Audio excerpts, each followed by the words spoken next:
కోటప్పకొండపై డ్రోన్కు ప్రమాదం. క్యాంటీన్ విద్యుత్ తీగలపై పడిన డ్రోన్. టుడే టీవీ ప్రతినిధి దుగ్గి నాగేశ్వరరావు.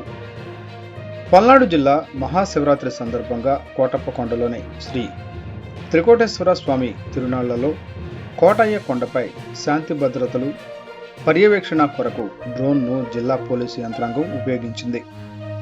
డ్రోన్ గాల్లోకి ఎగిరిన తరువాత సాంకేతిక సమస్యతో ఒక్కసారిగా క్యాంటీన్ పైన ఉన్న విద్యుత్ తీగలపై డ్రోన్ కుప్పగూలిపోయింది. ఈ ఘటనలో డ్రోన్ విద్యుత్ తీగలపై పడడంతో ఒక్కసారిగా ట్రాన్స్ఫార్మర్లో మంటలు చెలరేగాయి. ఈ ప్రమాద సమయంలో ఘటనా స్థలంలో ఉన్న పల్నాడు ఎస్పీ శ్రీనివాసరావు, అడిషనల్ ఎస్పీలు సదరన్ క్యాంటీన్లోకి భక్తులు ఎవరూ వెళ్లకుండా వెంటనే తగు చర్యలు తీసుకుని క్యాంటీన్ను మూసివేయించారు. జిల్లా ఎస్పీ కంచి శ్రీనివాసరావు స్వయంగా సహాయక చర్యలను పర్యవేక్షణ చేశారు. అదేవిధంగా పోలీస్ మరియు ట్రాఫిక్ మరి ఇతర శాఖల అధికారులను ఎస్పీ అప్రమత్తం చేశారు.